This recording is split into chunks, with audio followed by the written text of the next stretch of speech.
Have you ever wondered if there are people in your life you should stop being kind to? Even if you've spent your whole life being told to treat everyone with kindness? At a certain age, you begin to realize that kindness, patience, and time are no longer gifts you can give away freely. They're not just signs of generosity, they can become traps that slowly drain your energy. The truth is, not everyone deserves your kindness. Some people quietly take advantage of your patience, your silence, and your generosity. They're not always strangers. They can be family members, longtime friends, or even neighbors. And it's that closeness that often makes it harder to see the emotional toll they're taking on you. In this video, we're going to talk about 5 types of people you should stop overextending kindness to as you grow older. Not because you've become bitter, but because you're learning to protect yourself with intention and clarity. We'll explore why these people may be quietly wearing you down, how your good nature can be exploited, and most importantly, how to set boundaries without feeling guilty. Because the final chapter of your life isn't meant for healing those who constantly hurt you. It's meant for peace, for protecting your well-being, and for knowing who deserves to stay and who it's time to let go of. So ask yourself, are you being kind to the right people? Or are you stuck in old habits, forgetting to be kind to yourself? Let's begin. Number 1, the constant taker. One of the clearest signs that someone no longer deserves your kindness is when they only show up when they need something. You know the type. They don't call to check in, they don't share a happy story, they reach out only when they need a favor, a quick loan, a ride, your time. And somehow it's always urgent. Carol is now 74, living alone in a small house on the outskirts of Michigan. Her whole life, she's been someone who never said no. Need a last-minute babysitter? She'd show up. No one to give a ride? Just call her. Whatever the favor, she'd say yes, no matter how inconvenient. Help others, and they'll remember you, she used to believe. But her 74th birthday came and went in silence. Not a single message. Not one phone call. That same week, she caught the flu and lay in bed for days, alone. No one checked in. She stared at the ceiling, feeling like a light switch, only flipped on when someone needed something. In that moment, she realized, some people don't come to you out of love. They come because they need something. And when they don't need it anymore, they disappear. This is the kind of person older adults, like Carol, like you, need to slowly stop giving unconditional kindness to. Your kindness shouldn't be a free service for those who only know how to take. When you give your time, energy, and heart to people who only reach out when they're short a helping hand, you're not a loved one. You're a backup plan. Worse still, as you get older and your physical strength wanes, kindness becomes something that drains you. You cook for them even when your knees ache. You babysit grandkids while your back throbs, though no one asks if you slept well last night. Bit by bit, you trade away your peace and your health. But Carol decided to change. She started small, not replying to messages right away. She learned to say, sorry, I'm not available that day. And instead of filling her days with everyone else's needs, she took morning walks, reread her favorite books, and called up an old friend she used to laugh with. I don't feel selfish, she said. I feel like myself again. So if someone only contacts you when they need something and never asks how you're doing, maybe it's time to draw the line. Because kindness only has meaning when it's given with respect, not taken for granted. You weren't born to carry everyone. At this stage of life, you deserve to feel light. Number 2, the chronic critic. There's a kind of exhaustion that doesn't come from lifting heavy things or staying up too late. It comes from the quiet, steady drip of someone else's disapproval.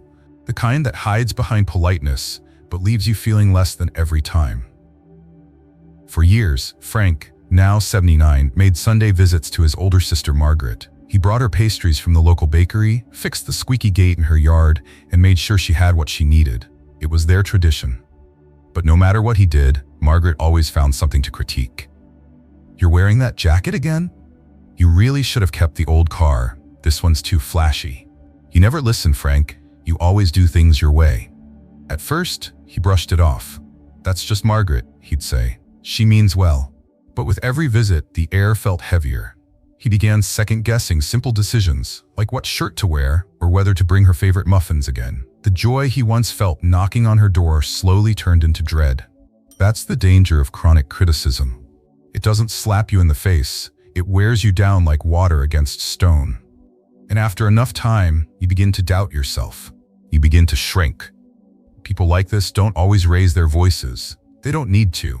Their power is in the quiet ways they make you feel small. They'll say they're just being honest. They'll claim it's because they care.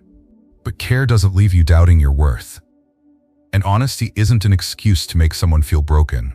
In your younger years, maybe you let it slide. Maybe you were raised to be respectful no matter what. Maybe you told yourself that family is family and we don't cut ties over words. But the older you get, the more sacred your peace becomes and the fewer explanations you owe anyone for protecting it. You've lived long enough to know who you are. You don't need someone to constantly remind you of your mistakes or question your choices. If someone always makes you feel defensive, misunderstood, or less than, even in the subtlest ways, that's not care. That's control in disguise. Here's the truth. You have the right to draw a line. You can still be kind without staying in spaces where you're not respected. You can love someone and still choose to limit their influence in your life. And you can stop explaining yourself to people who've never made the effort to understand you in the first place. Frank eventually made a change. He didn't cut Margaret off. He just stopped showing up every Sunday. He called occasionally, kept things polite, but no longer handed her the same space in his heart. Instead, he spent his weekends at the community garden, talking with people who made him feel seen and appreciated. He told me, "At this age, I'm not arguing with anyone about who I am. I've got nothing left to prove." And maybe that's the lesson. Your later years are not for endless apologizing or endless explaining. They're for protecting what gives you peace, leaning into joy, and keeping company with those who uplift, not those who chip away at your spirit. You've earned that right. Number 3, the guilt tripper. There's a kind of exhaustion that no medicine can cure.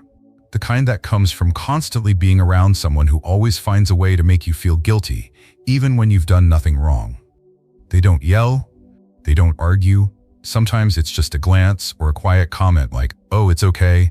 I just thought you'd be there." And suddenly, you spend the rest of the evening questioning yourself.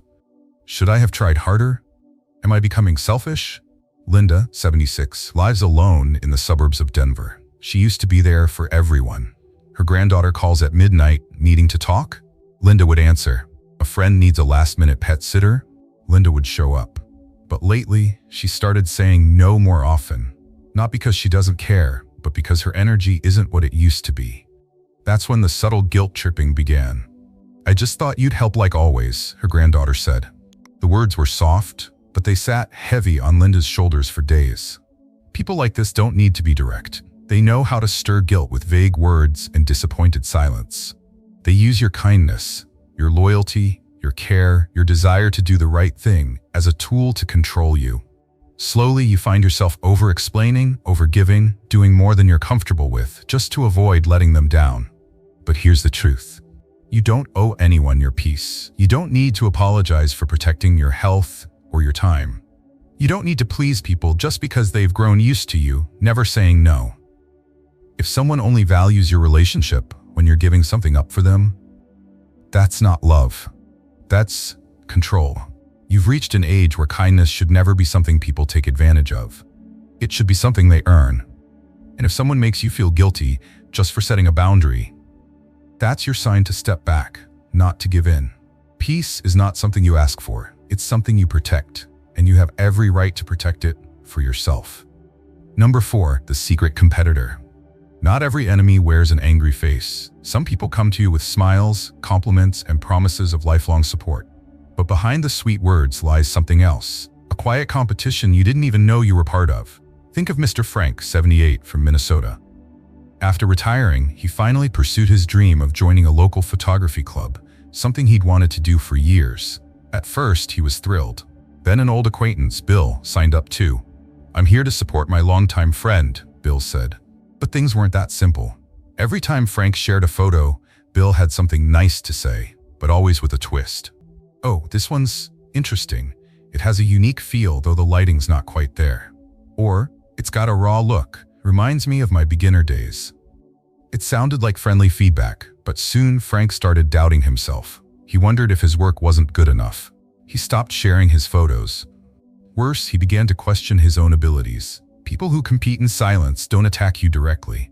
They use comparisons like thin blades, sharp but hard to detect.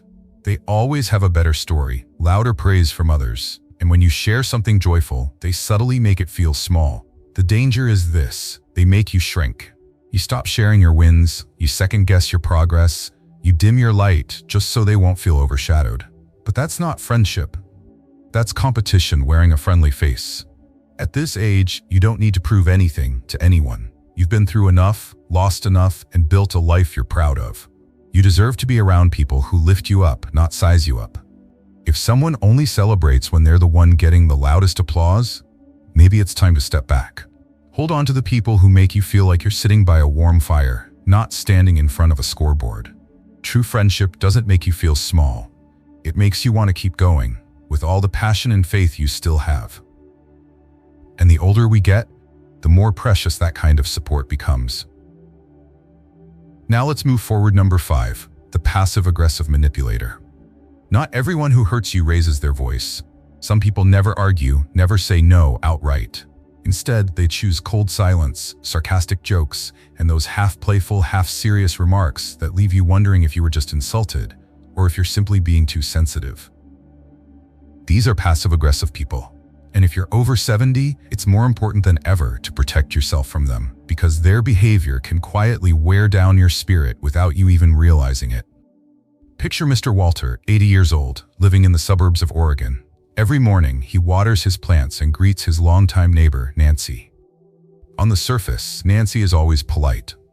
But whenever Walter asks her to help with something small, like collecting his mail when he's away or keeping an eye on the garden hose, Nancy replies with a soft laugh and says, "Oh, I didn't think you still handled things like that.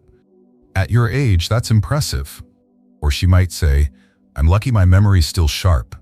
I wouldn't forget to turn off the hose like you did."